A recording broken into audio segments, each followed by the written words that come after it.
Have you heard what happened with David Allan Coe? For decades, his name carried a mixture of awe, fear, and controversy. He wasn't just another country singer. He was the embodiment of rebellion, a man who lived life like one of his own songs, raw, unfiltered, and unapologetic. He stood apart from the polished stars of Nashville, choosing instead to wear the label of an outlaw with pride. His music could move you to tears with its honesty, yet his choices often sparked outrage, leaving fans and critics torn between admiration and condemnation. Coe built his reputation on myth as much as music.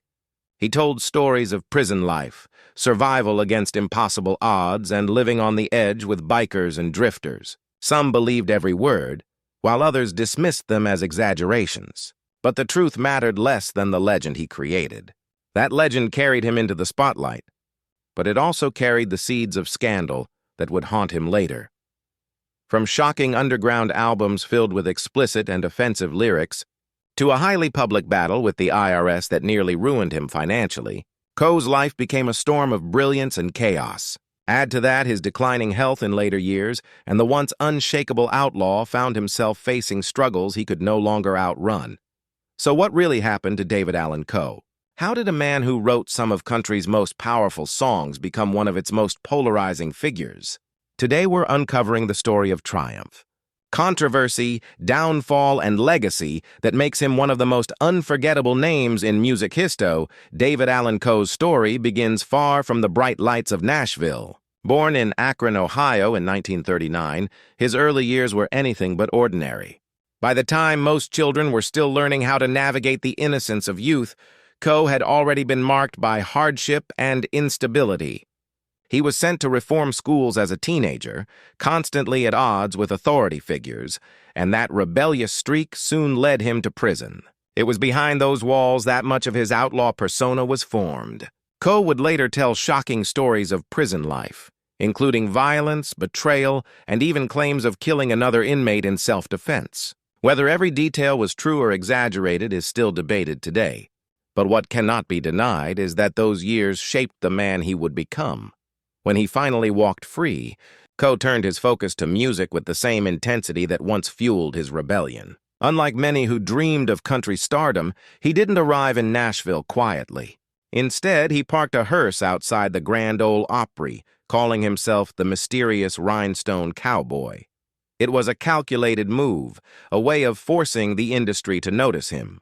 In a town built on tradition and polish, Coe's audacity made him stand out instantly. He wasn't interested in fitting in. He was interested in being remembered. That gamble began to pay off when other artists recorded his songs. Tanya Tucker scored a hit with "Would You Lay With Me in a Field of Stone," a haunting ballad that proved Coe could write with unmatched emotional depth. Soon after, he gained recognition for his own performances. With tracks like "The Ride," a chilling story about an encounter with the ghost of Hank Williams, and "You Never Even Called Me By My Name," which became a tongue-in-cheek anthem beloved by fans of outlaw country. These songs showed the range of his talent, from deeply moving storytelling to playful satire. But Coe's rise was never smooth. While contemporaries like Willie Nelson and Waylon Jennings managed to balance their rebellious spirit with mainstream acceptance, Coe was different. He didn't want compromise. His voice, both musically and personally, was sharp, unfiltered, and often provocative. He cultivated friendships with biker gangs, leaned into a rougher image than most, and embraced a fan base that loved him precisely because he seemed to live outside the rules. To many, Coe wasn't just singing about the outlaw life, he was living it. Still, this commitment to rebellion came with a price.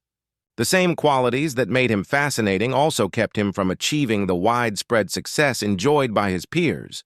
Nashville executives were hesitant to fully embrace someone who refused to play by their standards, and Coe's reputation for controversy only grew as he pushed boundaries further. Yet, for his loyal fans, that was the very reason they admired him. He represented authenticity in an industry that often polished rough edges away.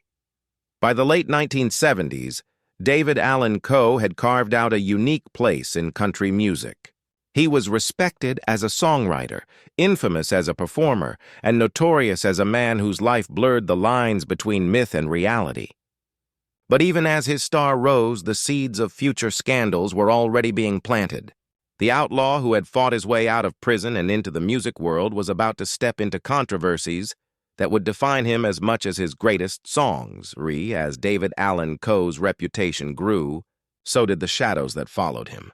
His talent as a songwriter was never in doubt, but the choices he made outside the mainstream kept him surrounded by controversy. By the late 1970s, he was already cemented as an outlaw figure. Yet it was during this period that he made decisions which would haunt his career for decades to come. In 1978, Coe released an album titled Nothing Sacred. It wasn't an ordinary country record. It was filled with explicit X-rated songs that pushed far beyond the boundaries of what the genre had ever seen. The album shocked even those who considered themselves fans of outlaw country. Its lyrics were crude, sexual, and intentionally offensive, designed to provoke strong reactions. 4 years later, in 1982, he doubled down by releasing Underground Album, another project packed with vulgarity and, more disturbingly, lyrics laced with racial slurs and degrading portrayals of women. These albums circulated largely through word of mouth and underground networks, banned from traditional radio and stores, yet they quickly became infamous. The backlash was swift. Critics branded him as racist and misogynistic, and even within the outlaw country community, there were artists who distanced themselves from him. For many, these records overshadowed the depth and poetry found in his mainstream work.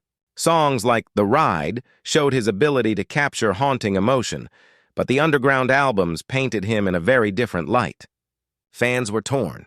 Some argued that the records were satire, exaggerated reflections of society's darker side. Others insisted that, no matter the intention, the words crossed a line that could never be erased.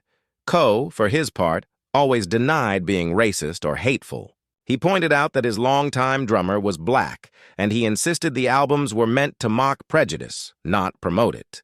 He claimed they were never supposed to be taken seriously, that they were parodies of stereotypes pushed to the extreme. But in the court of public opinion, that defense did little to clear his name. The controversy stuck, and for many outside his core fan base, the underground albums became the defining feature of his career. If that wasn't enough, Coe soon found himself facing another battle, this time with the government. For years, he had managed his finances loosely, often arranging to be paid in cash for performances and avoiding the responsibility of taxes. It might have worked for a while, but by 2015, the Internal Revenue Service caught up with him. He was charged with obstructing the IRS and eventually pleaded guilty. In court, he admitted to deliberately hiding income in an attempt to avoid paying what he owed. The fallout was devastating. Not only was Coe forced to face nearly $1 million in back taxes, interest and penalties, but he also lost control of a large portion of his song catalog through bankruptcy. For a man who had built his legacy on music, surrendering the rights to his creations was a crushing blow. The outlaw, who had once bragged about living outside society's rules, suddenly found himself trapped by them. His reputation, already scarred by the underground albums, now carried the weight of scandal in the headlines. This combination of artistic controversy and financial ruin made Coe one of the most polarizing figures in country music history. Some fans admired him even more, seeing these struggles as proof that he was the ultimate rebel who refused to bend, no matter the cost. Others turned away, unwilling to support an artist whose choices had led him down such a destructive path. What remained certain, however, was that David Allan Coe was never going to escape the image he had created. His outlaw label was no longer just an act. It had become his reality, for better or worse. By the time the 2000s rolled around, David Allan Coe's life had shifted from controversy to survival. The years of hard living on the road, the constant battles with the law, and the reckless lifestyle that once fueled his outlaw image had begun to take a heavy toll. Age, accidents, and illness were now his biggest opponents. And unlike the record executives or critics he had sparred with in the past, these were battles he couldn't win with defiance alone. In 2013, Coe faced a terrifying reminder of his own mortality when his SUV was struck by a tractor trailer in Florida. The accident was severe, leaving him with broken ribs, bruises, and head injuries. For most men in their 70s, such an ordeal could have been the end. Yet, true to his reputation as a survivor, Coe pulled through. Fans saw it as another chapter in his outlaw saga, the man who had cheated death once again. But even though he lived, the injuries marked the beginning of a decline that could no longer be hidden. Over the next few years, his performances became increasingly difficult. In 2019, he underwent knee replacement surgery, which limited his ability to move with the same energy he once had on stage. Audiences noticed a difference. The man who had once commanded crowds with an untamed presence now struggled to deliver the same fire. Still, Coe pressed on, determined to give what he could to those who continued to show up for him. Then came 2021, and with it, perhaps the hardest challenge of his life. Reports surfaced that Coe had been hospitalized with a serious respiratory illness. He required oxygen to breathe and even feeding assistance, a heartbreaking image for fans who remembered him as the defiant outlaw who once seemed indestructible. His family revealed that his condition was serious, and for a time, it was uncertain if he would recover. For those who had followed his career from the wild highs of the 1970s to the chaos of his scandals, seeing him brought low by illness was almost surreal. These health struggles forced Coe to retreat from the spotlight. The constant touring that had defined much of his life was no longer possible, and public appearances became rare. While other country legends of his generation, like Willie Nelson or Chris Christopherson, found ways to continue performing in limited capacities, Coe faded quietly into the background. His absence was deeply felt by fans who had built their lives around his music, but it also added to the mystery that had always surrounded him. The outlaw who once lived in the public eye was now battling in private. And yet, even as his body weakened, his influence refused to fade. Modern artists, from Kid Rock to new generations of outlaw country performers, continued to cite him as a major inspiration. His songs lived on through covers, live performances, and digital streaming, ensuring that his voice reached audiences who hadn't even been born when his career began. It was a strange paradox. The man himself was fading from view, but the legend was more alive than ever. For his fans, these years were bittersweet. They celebrated his survival through so many hardships, but they also recognized that time was finally catching up with him. Allan Coe had always thrived on chaos, but now the chaos came from within, and there was no way to fight it except to endure. The outlaw, who had once seemed unstoppable, was facing the one enemy no one can escape: time itself. Looking back on Allan Coe's life, it is clear that his story is one of contradictions. He was a man of remarkable talent, capable of writing songs that captured the deepest emotions. Yet he was also a figure whose choices often sparked outrage. His ballads, like "Would You Lay With Me in a Field of Stone," revealed sensitivity and vulnerability that few could match. "The Ride" told haunting stories that honored country music's roots, and "You Never Even Called Me by My Name" showcased his humor and wit, a playful side that balanced the intensity of his outlaw persona. These works demonstrated the breadth of his artistry, yet they existed alongside controversies that threatened to overshadow them. Coe's underground albums, filled with offensive lyrics, painted a starkly different picture. Critics accused him of misogyny and racism, and those accusations followed him for decades. Coupled with financial battles, including his legal issues with the IRS and the loss of rights to much of his song catalog, Coe became a polarizing figure.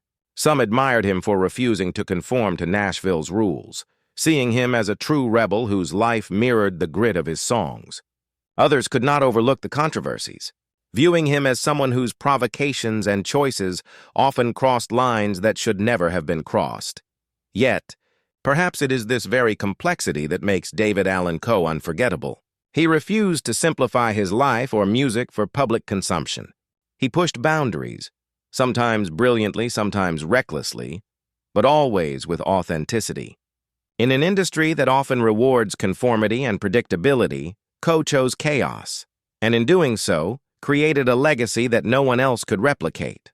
His life, full of highs and lows, triumphs and failures, mirrored the outlaw spirit he celebrated in his music. Even as his health declined and public appearances became rare, his influence continued to grow. Modern artists cite him as an inspiration. His songs remain widely covered, and his story continues to captivate those who are drawn to figures who live life on their own terms. The man who once defied convention and shocked audiences with explicit lyrics and audacious behavior left a lasting mark, proving that authenticity can leave a legacy far beyond mainstream approval. So when people ask, "Have you heard what happened with David Allan Coe?" the answer is not simple. It is the story of a boy from Akron who rose to outlaw stardom, wrote songs that became timeless, faced scandal and financial ruin, battled serious health issues, and yet left a mark on country music that will not be forgotten. Love him or hate him, admire him or criticize him, David Allan Coe was a man who refused to live quietly, refused to compromise, and refused to let anyone else dictate his life. In every sense, he was an outlaw, and the world of country music will always remember him that way.